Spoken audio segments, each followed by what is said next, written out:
Hello everyone. अगर आप Photoshop सीखना चाहते हैं लेकिन वो खरीदना आपके बजट से बाहर है, तो आप फोटोशॉप जैसा पावरफुल एडिटर फ्री में यूज़ कर सकते हैं। फोटोपी, जो कि फोटोशॉप का फ्री अल्टरनेटिव है, आपके लिए एक अमेजिंग ऑप्शन है जो मोबाइल फ़ोन में भी यूज़ कर सकते हो। इस कंप्लीट फोटोपी कोर्स में हम ज़ीरो से शुरुआत करेंगे और स्टेप बाय स्टेप फोटोपी के हर इम्पॉर्टेंट फीचर को सीखेंगे। तो चलिए शुरू करते हैं। सबसे पहले देखते हैं फोटोपी का होम इंटरफेस। जब भी आप फोटोपी ओपन करेंगे, आपको कुछ इस तरह का इंटरफेस देखने को मिलेगा। सबसे ऊपर आपको मेन्यू बार दिख रही है। यहीं से आप file, edit, image, layer, select, filter, view और बाकी सभी इंपॉर्टेंट ऑप्शंस एक्सेस कर सकते हैं। अभी इनके बारे में डिटेल में बात नहीं करेंगे, क्योंकि हर ऑप्शन को अलग लेसन्स में प्रैक्टिकली सीखेंगे। लेफ्ट साइड में आपको home, this device, P drive, drop box, one drive और गूगल ड्राइव जैसे ऑप्शंस मिलते हैं। इनके हेल्प से आप अपनी फाइल्स कंप्यूटर या क्लाउड स्टोरेज से डायरेक्टली ओपन कर सकते हैं। फोटोपी एक ब्राउज़र बेस्ड सॉफ्टवेयर है। आपको कोई सॉफ्टवेयर इंस्टॉल नहीं करना पड़ता। ये सीधे आपके वेब ब्राउज़र में चलता है। लेकिन फ्री होने का मतलब ये बिल्कुल भी नहीं है कि इसमें फीचर्स कम हैं। फोटोपी में आपको लगभग सभी ज़रूरी प्रोफेशनल टूल्स मिल जाते हैं, जैसे layers, mask, selection tools, text tools, filters, PSD support. अब अपने ब्राउज़र में फोटोपी की वेबसाइट खोलते हैं। जैसे ही वेबसाइट ओपन होगी, आपके सामने ये होम स्क्रीन दिखाई देगी। आपके स्क्रीन के राइट साइड में कुछ एडवर्टाइजमेंट्स दिखाई देंगे। फोटोपी का फ्री वर्जन इन्हीं एड्स की मदद से चलता है। इन एड्स की वजह से आपकी एडिटिंग पर कोई असर नहीं पड़ता। सबसे पहले बीच में आपको बड़ा सा फोटोपी का लोगो दिखाई देगा। जब भी कोई प्रोजेक्ट ओपन नहीं होगा, तब ये होम स्क्रीन दिखाई देगी। अब लोगों के नीचे 4 बटन्स दिखाई देते हैं। सबसे पहला ऑप्शन है न्यू प्रोजेक्ट। अगर आपको बिल्कुल शुरुआत से नया डिज़ाइन बनाना है, तो इसी ऑप्शन का इस्तेमाल करेंगे, जैसे YouTube thumbnail, Instagram post, poster, banner, logo या कोई भी कस्टम डिज़ाइन। जब आप न्यू प्रोजेक्ट पर क्लिक करेंगे, तो फोटोपी आपसे विड्थ और हाइट पूछेगा। यानी न्यू प्रोजेक्ट का मतलब है एक बिल्कुल नया ब्लैंक कैनवास बनाना। प्रीसेट्स भी मिल जाते हैं। अपने डायमेंशंस यूज़ करो और प्रोजेक्ट बनाना स्टार्ट करो।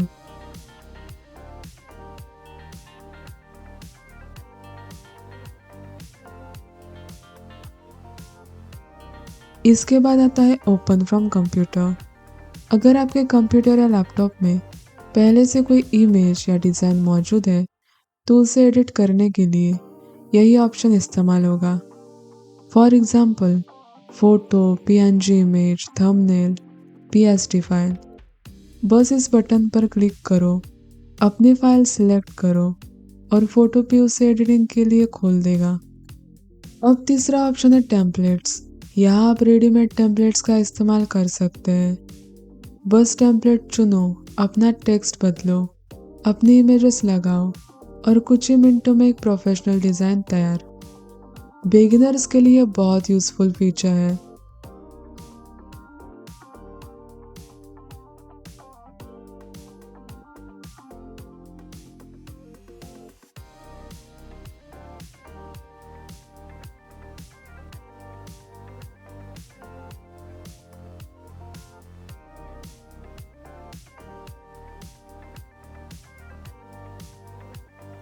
इसके बाद आता है जनरेट विद एआई। ये एक नया फीचर है।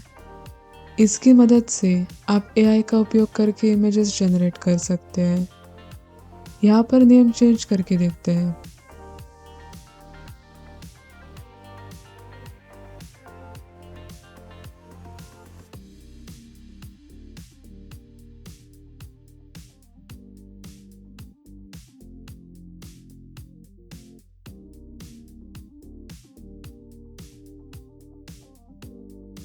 ओके, तो ये आउटपुट आता है।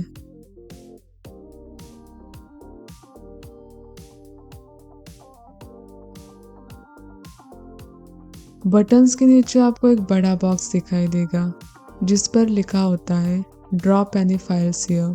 अगर आप चाहे तो फाइल ओपन करने के लिए बटन दबाने की भी ज़रूरत नहीं है, बस अपने इमेज को ड्रैग करके इस बॉक्स में छोड़ दो। फोटो भी अपने आप उसे ओपन कर देगा। अब चलते हैं लेफ्ट साइड की तरफ। यहाँ आपको कई ऑप्शंस दिखाई देंगे। होम आपको वापस होम स्क्रीन पर ले जाता है। दिस डिवाइस आपके कंप्यूटर की फाइल्स खोलता है। पी ड्राइव फोटो पी का अपना क्लाउड स्टोरेज है। ड्रॉपबॉक्स की मदद से आप अपने ड्रॉपबॉक्स अकाउंट की फाइल्स खोल सकते हैं। वन ड्राइव से माइक्रोसॉफ्ट वन ड्राइव की फाइल्स एक्सेस कर सकते हैं। गूगल ड्राइव की मदद से आप सीधे गूगल ड्राइव से फाइल्स ओपन और सेव कर सकते हैं। अगर आप कई डिवाइसेस पर काम करते हैं तो ये फीचर बहुत काम आता है।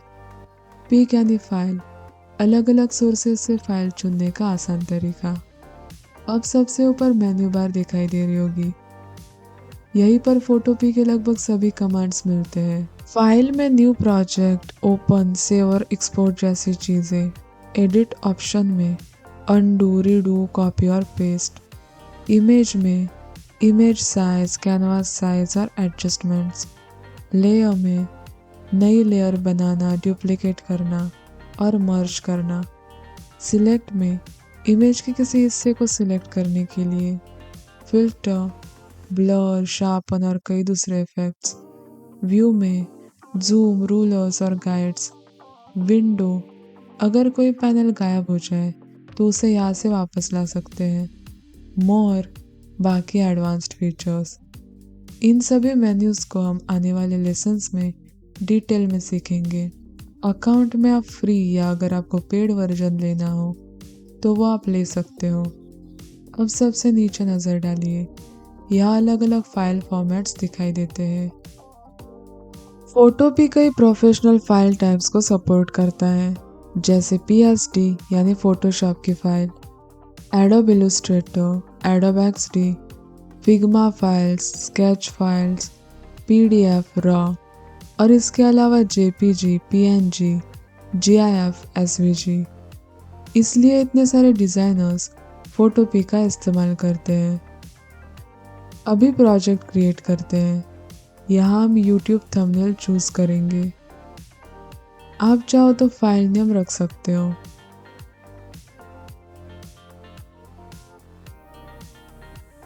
और क्रिएट पर क्लिक करेंगे। यहाँ पर ऐसा इंटरफेस ओपन होगा जहाँ आपको ये वाइट कैनवास दिख रहा होगा। सबसे ऊपर वाला बार इसे मेन्यू बार कहते हैं। उसके नीचे वाले बार में आपको ऑप्शंस दिखेंगे, उसे कहते हैं ऑप्शंस बार। लेफ्ट साइड में आपको टूल बार दिख जाएगा। टूल बार में जो ऑप्शंस है उसके कॉर्नर पे आपको एरो दिख रहा होगा, उस पर आप क्लिक करोगे तो और सब ऑप्शंस मिलेंगे। एंड अगर आप कोई ऑप्शन चूज़ करते हैं तो ऑप्शन बार में आपको सिलेक्ट किए हुए टूल के ऑप्शंस दिखेंगे। फॉर एग्जांपल अगर ब्रश टूल सिलेक्ट करते हैं तो ऑप्शन बार में ऑप्शंस चेंज होंगे। कोई दूसरा टूल सिलेक्ट करते हैं वैसे ऑप्शन बार में से ऑप्शंस चेंज होंगे।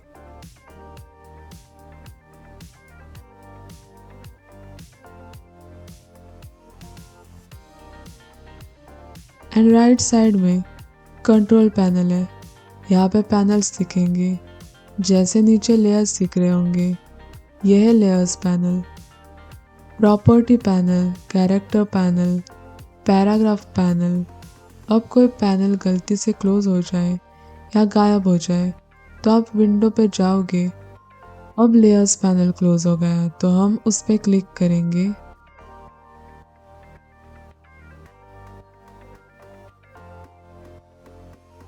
देखो फिर से यहाँ पे लेयर पैनल विजिबल होने लगा। बैकग्राउंड के साइड में लॉक आइकन है, इस पे क्लिक करोगे तो वो अनलॉक हो जाएगा।